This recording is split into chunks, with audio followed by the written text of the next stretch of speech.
Glass ব্রিজের যেখান থেকে চালু হয় সেখানে এই ছোট্ট মিউজিয়াম আছে। এই হচ্ছে প্রেজেন্ট আর্থ,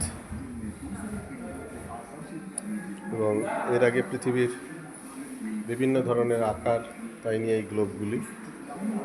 প্রেজেন্ট আর্থ এটি।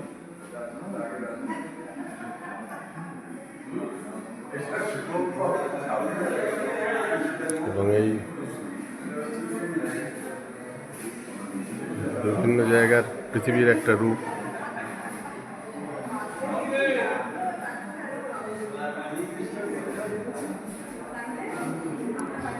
এবং বিবর্তন মানুষের, সেই ছোটবেলায় আমরা পড়েছি। ধীরে ধীরে ধীরে ধীরে মানুষের উত্তরণ বন মানুষ থেকে। সেই বিখ্যাত গান তরুণ বন্দ্যোপাধ্যায়ের, এই মানুষ ছিল বন মানুষের রূপে, ইতিহাসেই বলে শুধু আদলটা তার বদলে গেছে দিন বদলের চাপে। শুনে অবাক হয়েও না, চমকে উঠো না, এই মানুষ ছিল বন মানুষেরই রূপে। সেই বিখ্যাত গান তরুণ বন্দ্যোপাধ্যায়। ছবির নাম ছিল ময়না। রঞ্জিত মল্লিক এবং সুমিত্রা মুখার্জি অভিনীত ছবিতে উৎপল দত্তর কণ্ঠে এই গান ছিল।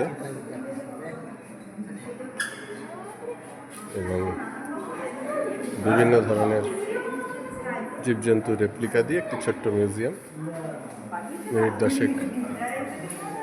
কাটানোর জন্য ভালোই লাগে। পরিষ্কার পরিচ্ছন্নতা এই জায়গায় বেশ চোখে পড়ার মতো। অন্যান্য জায়গায় বিহারের যেরকম পরিষ্কার পরিচ্ছন্নতার অভাব প্রকটভাবে দেখা যায়, এখানে কিন্তু বেশ পরিষ্কার, নিট অ্যান্ড ক্লিন প্রতিটি জায়গা, এমনকি বাথরুম পর্যন্ত। ভালো লাগে।